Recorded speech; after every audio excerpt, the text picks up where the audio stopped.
ایک چھوٹے سے گاؤں کے لوگ سیدھے سادے اور شریف تھے۔ ان کی نیکی اور مہمان نوازی دور دور تک مشہور تھی۔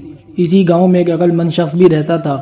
لوگ اس کی نصیحتیں سن تو لیتے تھے لیکن ان پر عمل نہیں کرتے تھے۔ ایک ٹھگ نے ان کے متعلق سنا تو وہ اس گاؤں میں بڑی بری حالت میں پہنچا اور لوگوں کو اپنے لٹ جانے کی جھوٹی داستان سنائی۔ ان لوگوں نے ہمدردی کرتے ہوئے اس کی خوب آؤ بھگت کی اور رہنے کو ایک مکان میں انتظام کر دیا۔ کچھ دن گزر گئے تو ٹھگ نے گاؤں والوں سے کہا، مجھے ایک کلاڑی دے دیجیے، میں لکڑیاں کاٹ کر اپنا گزارا کروں گا۔ مجھے یہ اچھا نہیں لگتا کہ آپ لوگوں پر بوجھ بنا رہوں۔ لوگ خوشی خوشی راضی ہو گئے اور اسے کلاڑی دے دی۔ وہ کلاڑی لے کر جنگل کی طرف چل دیا۔ سارا دن وہاں ایک درخت کے نیچے بیٹھا رہا اور شام کو کلاڑی لیے خالی ہاتھ واپس آ گیا۔ لوگ بڑے حیران ہوئے اور پوچھنے لگے کہ خالی ہاتھ کیوں لوٹ آئے ہو؟ کیا کوئی خوشک درخت نہیں ملا؟ ٹھگ کہنے لگا، درخت تو کئی تھے لیکن جب میں ایک درخت کاٹنے لگا تو اس درخت نے مجھ سے کہا، مجھے نہ کاٹو، میں تمہیں بہت مال دوں گا۔ میں رضامند ہو گیا تو درخت نے مجھے یہ ترکیب بتائی کہ اگر تم میرے کھوکھلے تنے کے ساتھ کچھ رقم رکھ دیا کرو تو دوسری صبح تمہاری رقم دگنی ہو جایا کرے گی۔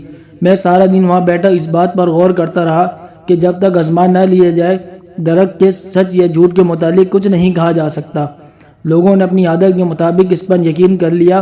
انہوں نے اس سے پوچھا، آزمایا کیوں نہیں؟ ٹھگ کہنے لگا، یہ تو آپ سب جانتے ہیں کہ میں ایک لٹا ہوا مسافر ہوں، بھلا میرے پاس اتنی رقم کہاں؟ آپ لوگ چونکہ میرے محسن ہیں اس لیے میں آپ کو ایک ترکیب بتا رہا ہوں تاکہ آپ کے احسان کا بدلہ کچھ تو اتار سکوں۔ لوگوں نے اس کے خلوص کی تعریف کی اور اس کی ترکیب کو آزمانے کا فیصلہ کیا۔ گاؤں کے ایک عقل مند آدمی نے گاؤں والوں کو بہت سمجھایا لیکن وہ نہ مانے تو لوگوں کو ان کے حال پر چھوڑ دیا۔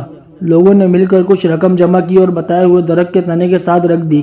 رات کو وہی مسافر وہاں گیا اور رقم گن کر اپنے پاس سے اتنی ہی رقم رکھ دی۔ دوسری صبح جب لوگ وہاں گئے تو سچ مچ رقم دگنی تھی۔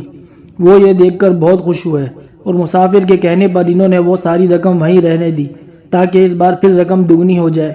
ادھر عقل مند آدمی بہت حیران تھا اور سوچ رہا تھا کہ یہ کیسے ہو سکتا ہے۔ بہت غور و فکر کے بعد وہ سمجھ گیا یہ کوئی مسافر نہیں بلکہ ٹھگ ہے۔ اس خیال کے آتے ہی وہ شام کو اس درخت کے قریب جھاڑیوں میں چھپ گیا۔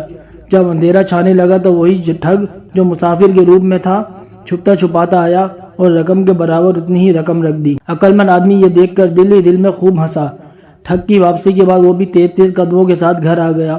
دوسری صبح جب لوگوں نے پھر وہاں دگنی رقم پائی تو اب انہیں یقین ہو گیا کہ یہ آدمی سچ کہہ رہا ہے اور یہ درخت ایک کراماتی درخت ہے۔ ٹھگ نے ان سے کہا، اگر آپ لوگ یہاں بہت سی دولت رکھ دیں تو دنیا کے بہت امیر انسان بن جائیں گے۔